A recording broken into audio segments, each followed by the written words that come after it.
Hello everyone, welcome to fourth lecture of life process, जिसमें हम लोग रेस्पिरेशन इन ह्यूमन पढ़ेंगे। इससे पहले मैं 3 लेक्चर ले चुका हूं लाइफ प्रोसेस का इसी चैनल पे, तो आप लोग उसको भी देख सकते हैं। तो आज का जो हमारा टॉपिक होने वाला है रेस्पिरेशन इन ह्यूमन होने वाला है। तो इससे पहले रेस्पिरेशन क्या होता है इसको भी हमें समझना जरूरी है, लेकिन मैंने थर्ड लेक्चर में रेस्पिरेशन और ब्रीदिंग क्या होता है बहुत बखूबी से बता दिया है। तो क्या रेस्पिरेशन सिर्फ एक टॉपिक पढ़ने के लिए हमें थर्ड लेक्चर देखना पड़े, ऐसा मैं नहीं होने दूंगा। मैं अभी रेस्पिरेशन और ब्रीदिंग क्या होता है बता देता हूं। तो ब्रीदिंग सिंपली क्या होता है, सांस लेना सांस छोड़ना, यानी inhalation of oxygen and exhalation of carbon dioxide, इसको क्या बोलते हैं, ब्रीदिंग बोलते हैं। अब इसी ब्रीदिंग में जो ऑक्सीजन हमारे बॉडी के अंदर गया है, इसी ऑक्सीजन का यूज करके ग्लूकोज को ब्रेक डाउन किया जाता है, ग्लूकोज को तोड़ा जाता है, जिससे एनर्जी मिलती है। तो उस एनर्जी को हमारे बॉडी में रिक्वायरमेंट होती है और बॉडी के हर एक छोटे से छोटे सेल तक एनर्जी जाती है, ठीक है। तो इस चीज को रेस्पिरेशन बोलते हैं। तो I hope respiration and breathing आप लोगों को क्लियर हो गया होगा। तो चैप्टर को शुरू करने से पहले कुछ व्हाट एंड वाई का क्वेश्चन जानना जरूरी है। अब व्हाट एंड वाई क्या है भैया, हम समझते हैं। देखो, हमारे बॉडी के अंदर ऑर्गन होते हैं और सारे ऑर्गन बहुत नाजुक होते हैं, सॉफ्ट होते हैं। अगर उसमें थोड़ा सा भी गंदगी चली जाए या कोई पॉल्यूशन चला जाए तो वो ऑर्गन बेकार होने लगता है, ठीक है, खराब होने लगता है या हमें बीमारी कॉज करने लगता है। देखो, सिंपली ऑर्गन खराब कब होता है, जब वो अपना काम करने में असफल हो जाए, अपना फंक्शंस न कर पाए। जब उसमें पॉल्यूशन चला जाएगा, गंदगी चला जाएगा, तो अपना काम बखूबी से नहीं कर पाएगा। जब वो काम नहीं कर पाएगा तो फिर हमें बीमार करेगा, ठीक है। तो ऑर्गन जो होते हैं हमारे सॉफ्ट होते हैं और बहुत नाजुक होते हैं। लेकिन क्या आपने कभी ऐसा सोचा है, हमारे चारों तरफ हवा है, उस हवा में लाखों करोड़ों मिट्टी के कण, मिट्टी के पार्टिकल, धूल मिट्टी और पोलन होते हैं। अगर हम लोग हवा के साथ उसको भी सांस के रूप में ले लेते हैं तो क्या हमारा लंग्स कितने दिनों तक जिंदा रहता? शायद कोई कहे कि पैदा होने के 1-2 साल बाद ही मर गए होते हम लोग, अगर डायरेक्टली हवा के साथ उस गंदगी को भी हम लोग लेते। लेकिन ऐसा क्या नेचर ने हमें दे दिया है, ऐसा नेचर ने हमें क्या दिया है जिसकी वजह से वो हवा में गंदगी हमारे बॉडी में नहीं जा पाती है, बस शुद्ध हवा ही हमारे बॉडी में जा पाता है। तो इसको हम लोग बहुत विस्तार से समझेंगे इस चैप्टर में, लेकिन यहाँ पे मैं आप लोगों का एक इंटरेस्ट जगाने के लिए इस क्वेश्चन को पूछा हूँ, ठीक है। अब हमारे नाक में बाल होते हैं और म्यूकस होता है। म्यूकस यानी चिपचिपा पदार्थ नाक की तरह होता है। मान लो 50% पॉल्यूटेड एयर को कौन प्यूरिफाई कर दिया, हेयर कर दिया। मतलब 50% जो डस्ट पार्टिकल है उसको हेयर ट्रैप कर लिया। अब बकिया 50% जो हवा में गंदगी है उसको वो म्यूकस ट्रैप कर लेता है। मतलब 100% पूरा जो गंदगी है हवा में उसको ट्रैप कर लेता है। कौन कौन मिलके, हेयर एंड म्यूकस, ठीक है। अब बकिया जो 100% ऑक्सीजन, एकदम प्योर ऑक्सीजन होता है, उसको हमारे लंग्स की तरफ भेज देता है। तो इस तरीके से नेचर ने हमें बनाया है कि कोई गंदगी हमारे लंग्स के अंदर ना जा पाए, जिससे हमारा लंग्स खराब ना हो जाए और हम लोग ना खराब हो जाए, ठीक है। तो आइए अब अपने चैप्टर को स्टार्ट करते हैं। तो बस एक हुक था, लाइफ प्रोसेस का लेक्चर 4 है, जिसमें हम लोग रेस्पिरेशन इन ह्यूमन पढ़ेंगे। अब देखो, ह्यूमन की बात किया जा रहा है तो ह्यूमन मल्टी सेलुलर ऑर्गेनिज्म है। मल्टी सेलुलर ऑर्गेनिज्म है यानी उसके बॉडी का स्ट्रक्चर जो है इंटरनली कॉम्प्लेक्स बॉडी ऑर्गेनाइजेशन है। अगर इंसान का बॉडी ही कॉम्प्लेक्स है तो उसमें रेस्पिरेशन कॉम्प्लेक्स तरीके से होगा कि नहीं होगा? बिल्कुल होगा। तो आइए देखते हैं, ठीक है। इसको साथ साथ लिखते जाते हैं, आप लोग साथ साथ लिखते जाइए और मेरी गारंटी है कि बायो में आप लोग पूरा 100% सिक्योर करेंगे सीबीएसई बोर्ड क्लास 10th में, क्योंकि मैं जो कंसेप्ट दे रहा हूँ ना, इसका मुझे खुद पता है कि मैं क्या दे रहा हूँ, ठीक है। तो आप लोग साथ साथ थोड़ा बहुत लिखते जाइए, कंसेप्ट को रिवाइज करते जाइए, आप लोगों को मजा आ जाएगा, सारा कंसेप्ट क्लियर हो जाएगा। ज़्यादा नहीं, आधी घंटा बैठे रह जाइए, आप लोगों का सारा कंसेप्ट आपके दिमाग में उड़ जाएगा, ठीक है। आओ देखते हैं रेस्पिरेशन इन ह्यूमन। तो अ complex network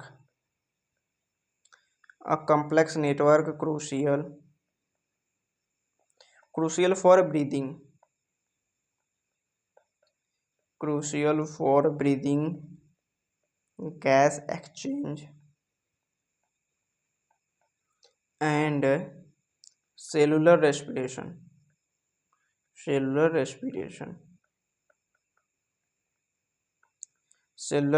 सेकेंड पॉइंट क्या है, involving inhaling oxygen and exhaling carbon dioxide, ठीक है। थर्ड पॉइंट इसमें हमारा है, थर्ड पॉइंट है थर्ड पॉइंट है occur in the lungs, in the lungs supplying oxygen to the blood and removing CO2, removing CO2 from body. ठीक है, साथ साथ लिखते जाइए, अभी इसको समझते हैं कि क्या लिखा है। Takes place in cell producing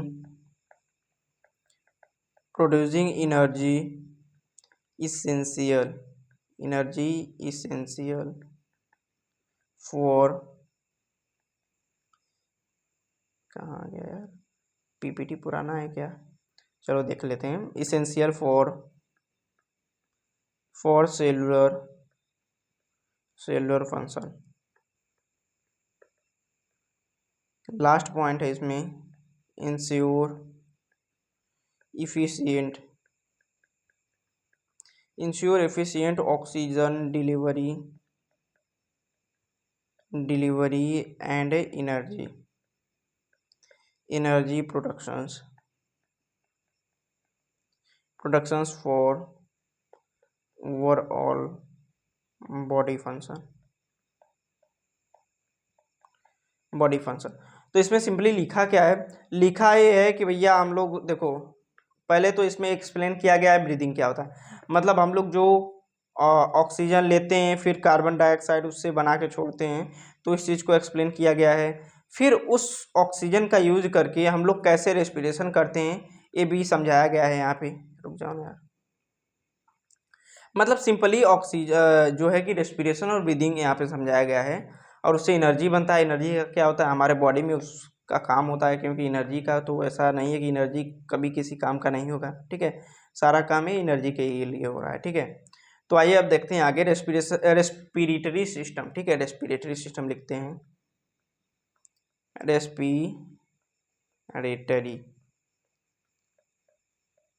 respiratory system में पेन चेंज करके लिखते हैं, क्योंकि सुंदर दिखना भी ज़रूरी है।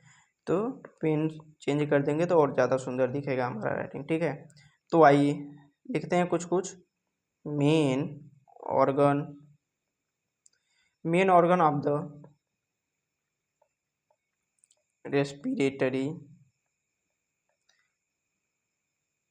Respiratory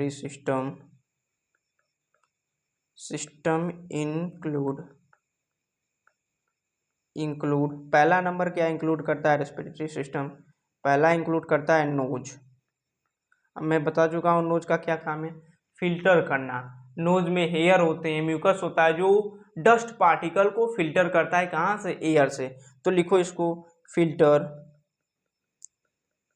filters and warm air. अब देखो वार्म एयर का यहाँ पे क्या करने का मतलब है, फिल्टर तो हमने समझ लिया है फिल्टर क्या होता है, लेकिन वार्म एयर क्या होता है इसको हम समझेंगे कि नाक से लेके यहाँ तक हमारा जो है एक तरीके से कह सकते हैं रेस्पिरेटरी ट्रैक है। इतना ज़्यादा रेस्पिरेटरी ट्रैक क्यों है, ठीक है, इसको हम लोग समझेंगे, लेकिन अभी के लिए रहते हैं। ठीक है,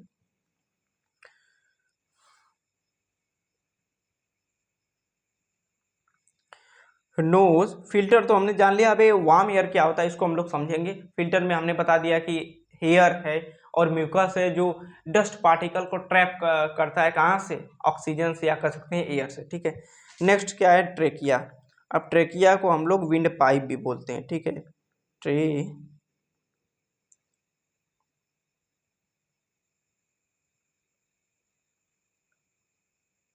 नेक्स्ट क्या है हमारा, ट्रेकिया क्या होता है, एक तरीके से कह सकते हैं इसको wind pipe. Trachea wind pipe होता है जो लोग फांसी लगा लेते हैं, या कह सकते हैं जो जिसका कोई गला दाब के मार देता है, या किसी का कोई गला रेत देता है, तो ये ट्रेकिया क्या हो जाती है, जब कोई फांसी लगाता है या कोई किसी का गला दबा देता है, ठीक है, तो उस समय ट्रेकिया क्या होती है, दब जाती है, जिसकी वजह से एयर अंदर बाहर नहीं जा पाता है, जिसकी वजह से वो आदमी तड़प तड़प के मर जाता है। ठीक है, अब कोई किसी का गला रेतता है तो उस केस में क्या होता है, ये ट्रेकिया कट जाती है। जब ट्रेकिया कट जाती है तो ऑक्सीजन हमारे बॉडी में नहीं जा पाता है, जिसकी वजह से जो सेल्स हैं मरना शुरू हो जाते हैं तड़प तड़प के, और ब्लड लॉस तो होगा ही होगा। ठीक है, तो ये केसेस होते हैं। ट्रेकिया को विंड पाइप बोलते हैं। ठीक है, अब आगे क्या है इसमें, आगे हमारा लंग्स है। लंग्स है जो कि main site of gases exchange, यानी लंग्स में ही गैसेस एक्सचेंज होते हैं। जो मेन साइट है उसके अंदर एल्विलाई होता है, उसको हम लोग देखेंगे अभी। ठीक है,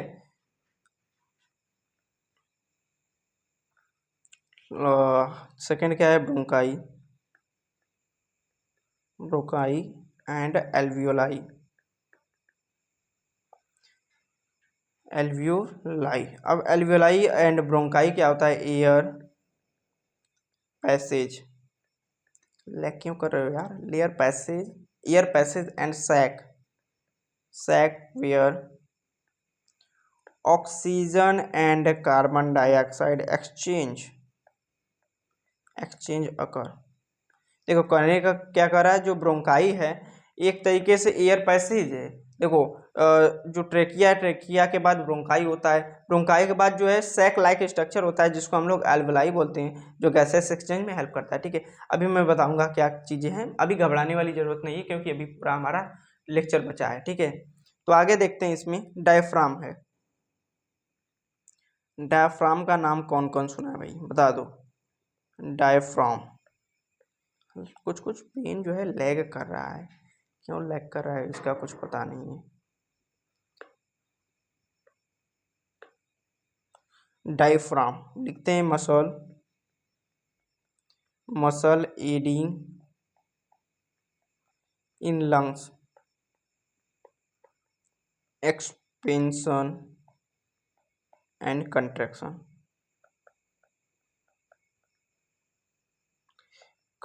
ठीक है, सिंपली जो डायफ्राम होता है, डायफ्राम क्या होता है, डोम शेप होता है। डोम शेप कैसा, ऐसा होता है डायफ्राम, ऐसे डोम शेप होता है। ठीक है, जब हमारा लंग्स में हवा भरता है तो डायफ्राम पे प्रेशर जाता है। जब डायफ्राम पे प्रेशर जाता है तो डायफ्राम कैसे हो जाता है, ऐसे हो जाता है, फ्लैट हो जाता है। जैसे ही ऊपर का ऑक्सीजन खत्म हो जाता है, ऊपर का एयर खत्म हो जाता है दोनों लंग्स का, तो ये फिर से क्या कर लेता है, अपने पोजीशन पे आ जाता है डोम शेप। ठीक है, फिर जैसे ऑक्सीजन भरता है तो क्या हो जाता है, ये फिर से ऐसे कंट्रैक्ट हो जाता है। इसको पूरा देखेंगे हम लोग, अभी घबराने वाली बात नहीं है। ठीक है, आओ इसको देख लो।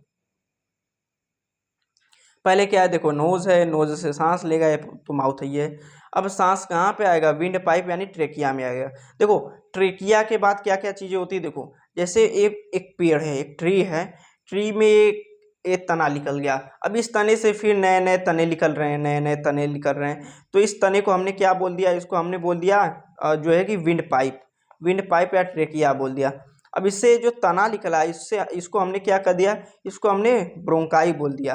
अब इस ब्रोंकाई से जो तना निकला है उसको ब्रोंक्यूल्स बोल देते हैं। फिर उसके बाद primary bronchiole, secondary bronchiole, tertiary bronchiole होते हैं। उसी तरह इसमें भी होता है। विंड पाइप तो एक मेन जो ब्रांच है, ठीक है, मेन जो तना है। उसके बाद क्या होता है, उसके बाद जो है यहाँ पे आता है, यहाँ पे ब्रोंकस आता है। सिंगल ब्रोंकस यूज किया है, लेकिन ब्रोंकाई होता है। ठीक है, इसको ब्रोंकाई मैं लिख देता हूँ, ब्रोंकाई। अब देखो ब्रोंकाई दोनों तरफ होंगे, तो left bronchi and right bronchi. अब ब्रोंकाई के बाद जो होंगे, इसको मतलब एक और ब्रांच लिखा है जिसको हम क्या बोलेंगे, ब्रोंक्यूल्स बोलेंगे। ब्रोंकाई के पास, ब्रोंकाई के बाद ब्रोंक्यूल्स होगा तो उसको हम लोग ब्रोंक्यूल्स बोलेंगे। ठीक है, अब ब्रोंक्यूल्स के बाद क्या होते हैं, ये जो छोटे छोटे स्ट्रक्चर है इसको एल्वियोलाई बोलते हैं। ठीक है, एल्वियोलाई बोलते हैं। इसका जो है फिगर देखते हैं, कहाँ गया, देखो ये क्या होता है, ये एल्वियोलाई होता है। इसको यहाँ पे आएंगे तो हम लोग समझेंगे। ठीक है, इतना समझ में आ कि पहले जो एयर है कहाँ आएगा, पहले नाक से कहाँ आएगा, नाक से आएगा विंड पाइप यानी ट्रेकिया में आएगा। ट्रेकिया से एयर कहाँ पे जाएगा, ब्रोंकाई में जाएगा। ब्रोंकाई से फिर कहाँ जाएगा, ब्रोंक्यूल्स में जाएगा। ब्रोंक्यूल से फिर कहाँ जाएगा, अल्विलाई में जाएगा। अल्विलाई के बाद गैसेस एक्सचेंज होगा, जो कि मैं थर्ड लेक्चर में बता चुका हूँ कि गैसेस कैसे एक्सचेंज होंगे। ठीक है, तो आगे बढ़ते हैं, रेस्पायरेटरी सिस्टम। आगे बढ़ते हैं, रेस्पायरेटरी सिस्टम। ठीक है। रेस्पिरेटरी सिस्टम तो हमारा हो गया है। अब रेस्पिरेटरी सिस्टम के बजाय हम लोग क्या करते हैं, रेस्पिरेटरी सिस्टम के बाद हम लोग सेलुलर रेस्पिरेशन देखते हैं। रेस्पिरेटरी सिस्टम को छोड़ के हम लोग सेलुलर रेस्पिरेशन की तरफ भागते हैं, क्योंकि ये तो हमने देख लिया है पहले ही, ठीक है। Cellular respiration,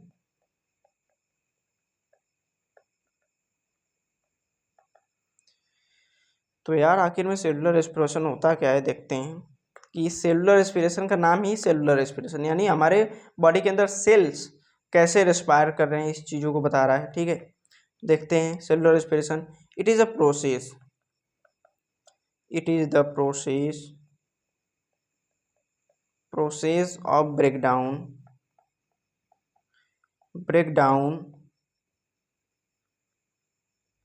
breakdown of glucose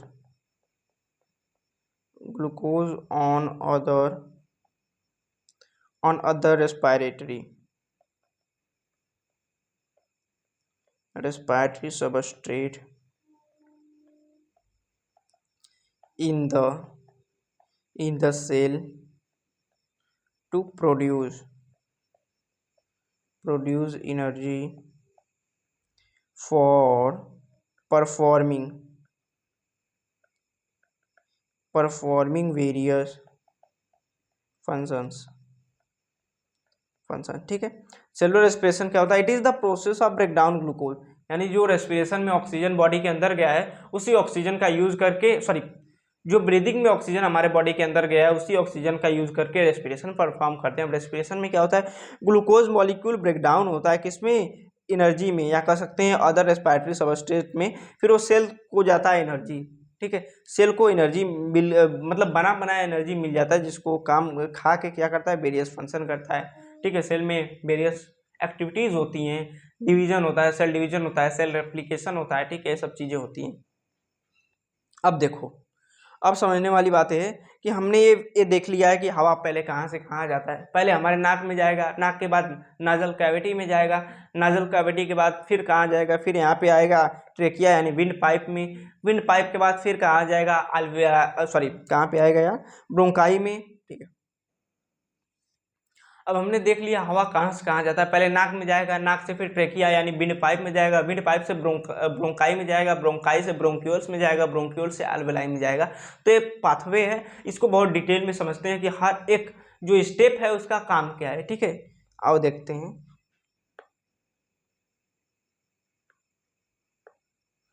सारे स्टेप्स का काम क्या है,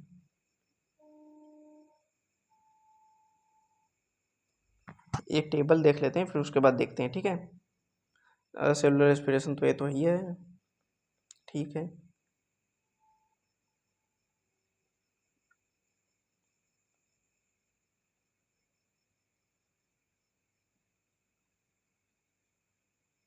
ठीक है, और इसको, इस टेबल को देख लेते हैं, फिर आगे बढ़ते हैं, ठीक है। ये टेबल किसका है, ये टेबल मेनली है, ये टेबल है एक्सहेलेशन से इनहेलेशन, मतलब सांस ले रहे हैं सांस छोड़ रहे हैं उसका टेबल, ठीक है। जब हम लोग सांस लेते हैं यानी इनहेल करते हैं तो हमारा डायफ्राम जो है फ्लैटेंड हो जाता है, ठीक है। मतलब डायफ्राम डोम शेप था, जैसे ही सांस लिए दोनों लंग्स में ऑक्सीजन भर गया तो ये डायफ्राम कैसे हो जाएगा, फ्लैट शेप हो जाएगा, पचक जाएगा, ठीक है। जब ये पचकेगा तो रिप्स लिफ्ट हो जाएगा। जब हम लोग सांस लेते हैं तो हमारा रिप्स जो मतलब जो चेस्ट की हड्डियाँ हैं क्या होती हैं, फूल जाती हैं। देखो जैसे सांस लिए हमारा रिप्स जो है और ज़्यादा एक्सपेंड हो गया, बड़ा हो गया। ऐसा क्यों, क्योंकि ऑक्सीजन हमारे बॉडी के अंदर भर रहा है, लंग्स में भर रहा है। अब गुब्बारे में हवा भरेंगे तो गुब्बारा का साइज बढ़ेगा ही बढ़ेगा ना, तो वही चीज़ है। अब जब सांस छोड़ते हैं तो एक क्या होता है, डायफ्राम फिर से ऐसे हो जाता है, और जो रिप्स है पहले बाहर निकली थी अब नीचे चली जाती है, क्योंकि हवा कम हो गया तो क्या होगा, ठीक है। चेस्ट कैविटी अगर बात करें, जब सांस लेते हैं तो एक्सपेंड हो जाता है, यानी जब सांस लेते हैं तो सीना फूल जाता है, एंड इंक्रीज वॉल्यूम, ठीक है। जब कोई एयर हमारे लंग्स में भर रहा है तो क्या होगा, वॉल्यूम उसका बढ़ेगा ही बढ़ेगा। लेकिन जब सांस छोड़ते हैं तो क्या होता है, ये जो चेस्ट कैविटी कंट्रैक्ट कर जाती है, मतलब पचक जाती है, और जो वॉल्यूम है डिक्रीज कर देता है, क्योंकि हवा निकल जाता है उस समय, ठीक है। एयर प्रेशर की बात करें, हमने ऑस्मोसिस पढ़ा होगा, जिसमें क्या होता था, कोई भी solution higher concentration to lower concentration जाती है, मतलब कोई भी सोल्यूशन हो higher concentration to lower concentration जाएगी। मतलब जैसे इसका मैं एक एग्जांपल लेके बताता हूँ कि एक गुब्बारा ले लीजिए, उसको फुला दीजिए, दूसरे का गुब्बारा नहीं फुलाइए। जो फूला गुब्बारा उसका माउथ जो है नहीं फूले वाले गुब्बारे में लगा दीजिए, जोड़ दीजिए, तो इस जो फूला है इसका हवा किस में चला जाएगा, जो नहीं फूला है, यानी higher concentration to lower concentration जा रहा है। इसका जो फूला हुआ बलून है उसका हवा किस में चला जाएगा, जो नहीं फूला हुआ है। मतलब जो फूला हुआ है उसमें कंसंट्रेशन ज़्यादा है, जो नहीं फूला हुआ है उसमें कंसंट्रेशन कम है। तो higher concentration to lower concentration air जा रहा है, एयर मूव कर रहा है। उसी तरह क्या होता है, जब हमारे बॉडी को, हमारे लंग्स को ऑक्सीजन चाहिए होता है, एयर चाहिए होता है, तो ये क्या करता है, अपना जो एक तरीके से कह सकते हैं प्रेशर है वो कम कर लेता है, और एटमॉस्फेयर का प्रेशर तो हाई रहता ही रहता है। ठीक है, देखो जैसे ही बॉडी को ऑक्सीजन चाहिए होता है, एयर चाहिए होता है, तो लंग्स अपना प्रेशर कम कर लेता है और एटमॉस्फेयर का प्रेशर पहले से ही हाई होता है। ठीक है, तो जो एयर है कहाँ से कहाँ आएगा, high concentration to low concentration. High concentration कहाँ है, एटमॉस्फेयर में, लो कंसंट्रेशन हमारे चेस्ट में। तो high concentration to low concentration air हमारे लंग्स में आ गया। ठीक है, यही चीज़ें यहाँ पे बता रहा है। जैसे ही हम लोग सांस ले लेते हैं, decrease inside the chest cavity. ठीक है, और जब सांस लेते हैं, increase inside the chest cavity. ठीक है, ये कहने का मतलब है कि जब हम लोग सांस लेते हैं तो हमारे चेस्ट का जो या लंग्स का जो प्रेशर है वो कम हो जाता है, कम होता है, क्योंकि उसको लो कंसंट्रेशन करना है, तभी ना हाई कंसंट्रेशन से लो कंसंट्रेशन आएगा। अब जब सांस छोड़ते हैं तो क्या होता है, चेस्ट कैविटी का कह सकते हैं प्रेशर इंक्रीज हो जाता है। ऐसा क्यों, क्योंकि हमको सांस छोड़ना है, सांस मतलब कार्बन डाइऑक्साइड को बाहर फेंकना है, तो कहीं ना कहीं एटमॉस्फेयर से ज़्यादा हमारा क्या होना चाहिए, हमारे लंग्स का प्रेशर होना चाहिए, तभी ना higher concentration to low concentration जाएगा। ठीक है, तो जो कैविटी का जो प्रेशर है इंक्रीज हो जाता है, और जो है chest oxygen sorry carbon dioxide बाहर निकल जाती है। एयर मूवमेंट की बात करें तो air is sucked into the lungs. ठीक है, जब सांस लेते हैं तो एयर हमारे लंग्स में जाता है, जब सांस छोड़ते हैं तो कार्बन डाइऑक्साइड हमारे बॉडी के बाहर चला जाता है। ठीक है, अब अल्वेलाई एक्सपेंड एज फील्ड। देखो लंग्स में क्या होते हैं, अल्वेलाई होते हैं, मिलियंस ऑफ अल्वेलाई होते हैं। जब हम लोग सांस लेते हैं तो लंग्स में जाता है एयर, ऑक्सीजन कहाँ पे जाएगा, लंग्स में जाएगा। और लंग्स में क्या है, अल्वेलाई, तो अल्वेलाई भरेगा ही भरेगा ना, और सर्क लाइक स्ट्रक्चर होता है गुब्बारे की तरह। ठीक है, और जब सांस छोड़ते हैं तो क्या होता है, अल्वेलाई कंट्रैक्ट और एयर पुल। ठीक है, जब सांस छोड़ते हैं तो अल्वेलाई से सारा कार्बन डाइऑक्साइड चला जाता है, यानी वो क्या कर लेता है, रिलैक्स कर लेता है।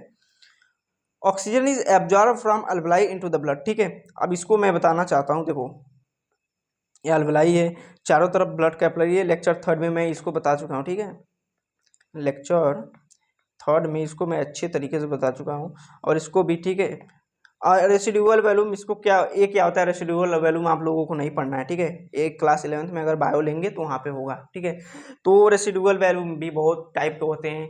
जब सांस छोड़ने के बाद कितना एयर बच जाता है, सांस जोर से छोड़ने के बाद कितना एयर बच जाता है। ठीक है, ये सब चीज़ें आप लोगों को नहीं पढ़ना है। पर्पज क्या होता है सांस लेने का, कि हमारे बॉडी में ऑक्सीजन जाए। ठीक है, अब सांस छोड़ने का पर्पज क्या होता है कि कार्बन डाइऑक्साइड हमारे बॉडी से बाहर चला जाए। ठीक है, ये सब चीज़ें होती है। एक टेबल देख लेते हैं। टेबल क्या है, एक तरीके से फ्लो चार्ट है, उसको पढ़ लेते हैं, फिर धीरे धीरे हमारा लेक्चर जो है खत्म होने के कगार पे आ जाएगा। तो देखो पहले नोस्ट्रिल होता है,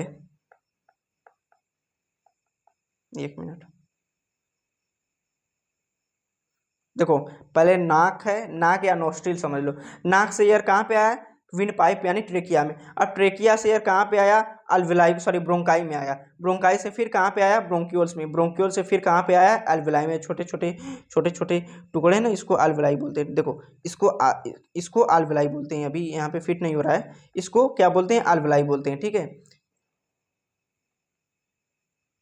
ठीक है, फिट हो जा। आगे देखते हैं, तो देखो नोस्ट्रिल या कह सकते हैं नोज। ठीक है, नोज से एयर क्या आया, अंदर आया। नोज से एयर अंदर आया। अब जैसे ही एयर अंदर आया कहाँ पे आया, थ्रोट में। थ्रोट, थ्रोट यानी गला, जिसको फारिंक्स बोलते हैं।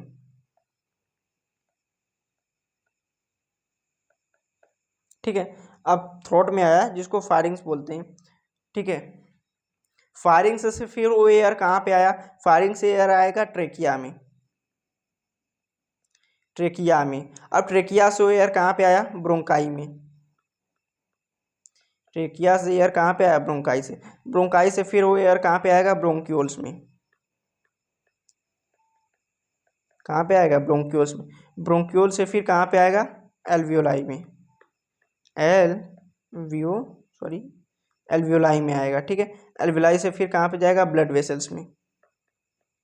ब्लड वेसल्स में, इसको कर सकते हैं ब्लड कैपिलरीज में। और फिर कहाँ पे आएगा? हीमोग्लोबिन, यानी जो हीमोग्लोबिन बॉडी के हर एक सेल तक चला जाएगा, ठीक है। इसको समझते हैं।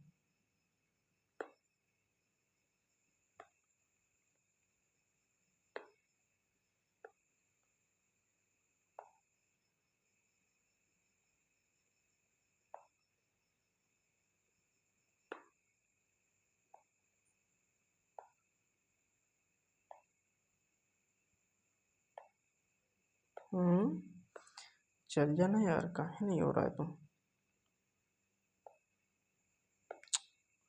क्या यार, क्या कर रहे हो भाई साहब? चलो जैसा था वैसे ही कर लेते हैं, ठीक है।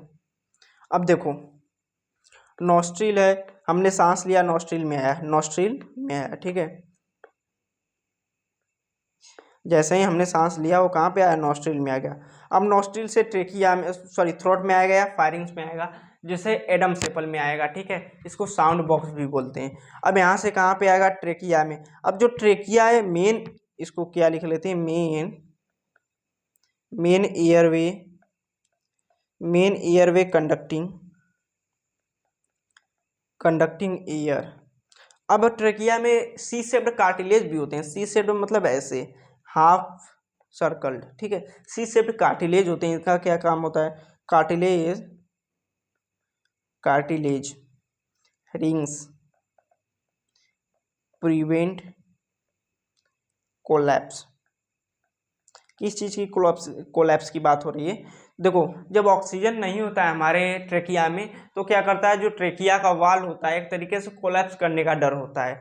इसीलिए सी शेप्ड कार्टिलेज उसको सपोर्ट किया रहता है कि ये कोलैप्स ना हो पाए ऑक्सीजन के अब्सेंस में, ठीक है।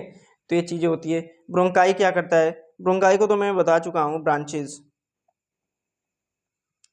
Branches of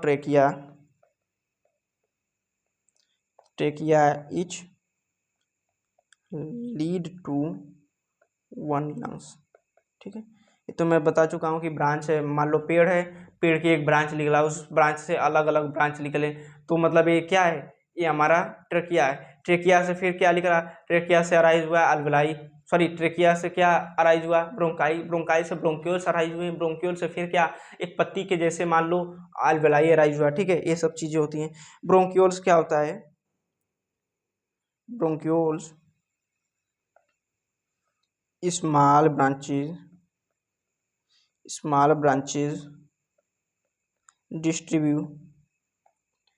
distributing air through at the lungs, ठीक है। अल्वेलाई क्या होता है? Tiny sac where gases exchange occur surrounded by capillaries,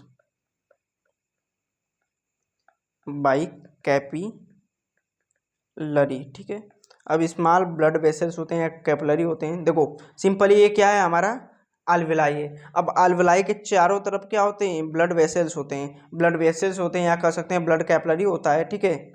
ये तो मैं बता चुका हूँ कि ऑक्सीजन बाहर से, यार लिखा जाना, ऑक्सीजन बाहर से किस में आता है? अल्वेलाई में आता है। अल्वेलाई से डिफ्यूज करके वो ऑक्सीजन कहाँ पे जाता है? ब्लड के साथ कहाँ चला जाता है? बॉडी के अंदर चला जाता है। अब जो बॉडी का वेस्ट गैस जो कि कार्बन डाइऑक्साइड है, वो कहाँ पे आ जाता है? कैपिलरीज में आ जाता है। कैपिलरीज में आ जाता है। ये क्या है? अल्वेलाई है।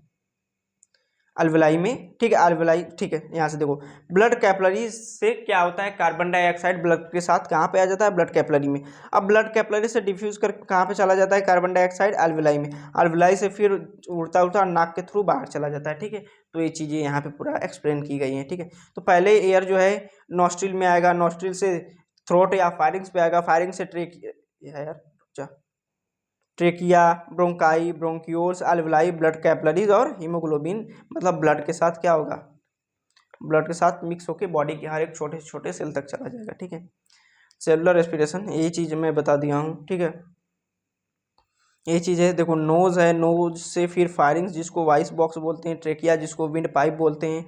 अब यहाँ पे ब्रोंकाई प्रेजेंट होता है। देखो ये ट्रेकिया मेन ब्रांच ट्रेकिया, उससे एक ब्रांच, दो ब्रांच लिखे हैं जिसको ब्रोंकाई बोलते हैं। इसको प्राइमरी ब्रोंकाई, सेकेंडरी ब्रोंकाई भी बोलते हैं। अब उसके बाद से एराइज हुआ क्या, ब्रोंक्यूल्स, जिसको primary bronchiole, secondary bronchiole, tertiary bronchioles भी बोलते हैं। ब्रोंक्यूल्स के बाद फिर क्या आया, ब्रोंक्यूल्स के बाद अल्वेलाई आया, ये डायफ्राम है। यही क्या है, डायफ्राम है, ये लंग्स है हमारा। ठीक है, अल्वेलाई आया। अब ये जो अल्वेलाई है, देखो अल्वेलाई ऐसे ही होता है, ऐसे ही सैक लाइक स्ट्रक्चर होता है, बोरे की तरह स्ट्रक्चर होता है, बट देखने में गुब्बारे की तरह लगता है। ठीक है, अल्वेलाई होता है। देखो ऐसे ऐसे ऐसे ऐसे इसके अंदर स्पेसेस होते हैं। और देखो यहाँ पे ऐसे ऐसे इसमें क्या होते हैं, एक मिनट रुक जाओ ना यार, रुक जाओ, थोड़ा वेट कर लो। ठीक है, देखो यहाँ पे क्या होता है, ऐसे ही ब्लड कैपिलरीज ऐसे ऐसे ऐसे ऐसे पूरे एक एल्वेलाई क्या करते हैं, घेरे रहते हैं। एक नहीं, पूरे जितने एल्वेलाई होते हैं सबको ब्लड कैपिलरी घेरा रहता है। और जो लोग स्मोक करते हैं या कर सकते हैं, जो सिगरेट पीते हैं, गांजा पीते हैं, उसके बॉडी में क्या होता है, जो धुआं होता है, धुआं इसी वाल पे क्या होता है, जाके स्टोर हो जाता है, स्टोर हो जाता है। देखो इस वाल के डायरेक्टली कांटेक्ट में कौन है, यहाँ पे ब्लड कैपिलरीज है। अब यही ब्लड कैपिलरीज जो है इस वाल के कांटेक्ट में है, तो ये वाल तो पूरा ढक गया है, गंदगी से ढक गया है। जब ये ढक गया है तो ऑक्सीजन इस कैपिलरी में कैसे जाएगा, मतलब ऑक्सीजन और कार्बन डाइऑक्साइड का एक्सचेंज कैसे होगा इस कैपिलरी से। तो मतलब जो लोग एक तरीके से कह सकते हैं नशा करते हैं, बीड़ी पीते हैं, जो सिगरेट पीते हैं, गांजा पीते हैं, उनमें क्या होता है, यही वाल जो है डैमेज हो जाते हैं, इसमें कुछ न कुछ धुआं आके जम जाता है, जिसकी वजह से वो सांस नहीं ले पाते हैं। एक तरीके से उनको क्या हो जाता है, अस्थमा हो जाता है, ऐसे कई रोग हो जाते हैं। ठीक है, ये सब चीज़ें होती हैं। अब आगे जो है हमारा थोड़ा बहुत रेस्पिरेशन इन प्लांट भी देख लेते हैं। ठीक है, क्योंकि देखो रेस्पिरेशन इन प्लांट में कुछ देखने वाला नहीं है, ये मैं पहले ही बता चुका हूँ। आप लोग देखेंगे तो मैं पहले पहले ही लेक्चर में स्टोमेटा को एक्सप्लेन किया हूँ, तो ये सारा चीज़ स्टोमेटा ही है। ठीक है, रेस्पिरेशन इन प्लांट में स्टोमेटा ही सारा गेम करता है। ठीक है, तो एक बार लिख लेते हैं फिर इसको भी देख लेते हैं। ठीक है, respiration in plant, respiration in plant लिखते हैं, in contract to animal and humans, plant lack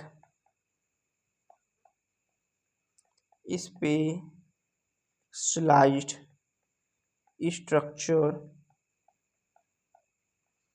structure for gaseous exchange,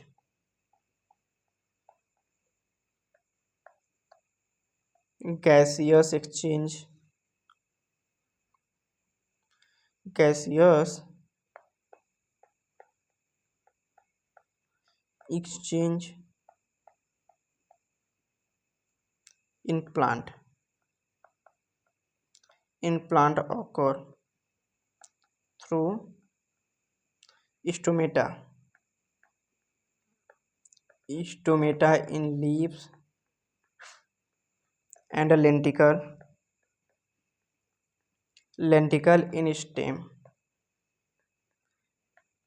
Plant roots, stem, leaves exhibit a considerable lower respiratory rate जो कि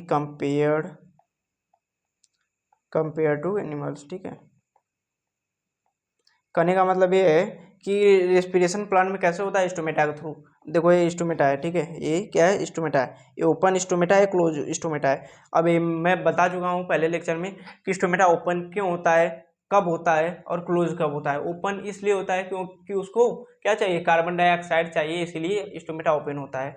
और स्टोमेटा ओपन जब होता है तो क्या होता है, वेपोरेशंस होता है, ट्रांसपायरेशन होता है। मतलब क्या होता है, उसका जो वाटर है वेपर के फॉर्म में रिलीज हो जाता है, वेस्ट हो जाता है, इसलिए क्या कर लेता है, अपना स्टोमेटा क्लोज कर लेता है। जब क्लोज कर लेता है इसका मतलब उसको कार्बन डाइऑक्साइड और नहीं चाहिए, ठीक है, कार्बन डाइऑक्साइड नहीं चाहिए, और वो क्या कर रहा है, अपने आप को वाटर लॉस से बचा रहा है।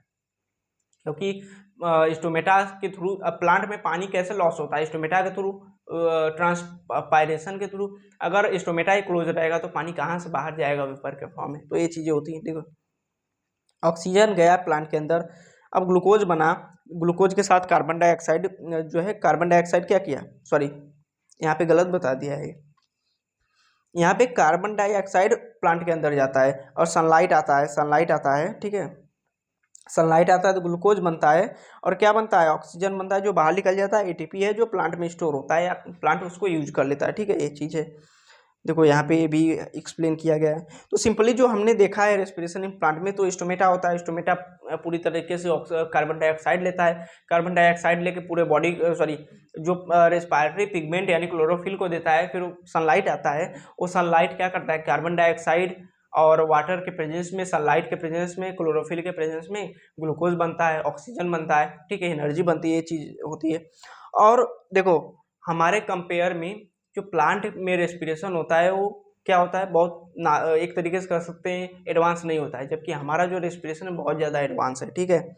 और क्या होता है, लिप में रेस्पिरेशन स्टोमेटा के थ्रू होता है, और स्टेम में क्या होता है, लेंटिकल के थ्रू, ठीक है। तो आज का हमारा लेक्चर यहीं पे ख़त्म होता है, जिसमें हम लोग रेस्पिरेशन इन ह्यूमन एंड कुछ amount of respiration in plant पढ़ लिए। तो आई होप आप लोगों को सारा चीज़ अच्छे से समझ में आया हो, और आप इस चैनल को अपने दोस्तों के साथ शेयर करें, इस लेक्चर को अपने दोस्तों के साथ शेयर करें, साथ साथ पढ़ाई को और मजबूत करें, और मुझे सब्सक्राइब करना ना भूलें, क्योंकि मैं केवल बायो का सीरीज ला रहा हूँ, और बायो आप लोगों के लिए बहुत ज़्यादा इंपॉर्टेंट, रटने वाली कोई चीज़ इसमें नहीं है।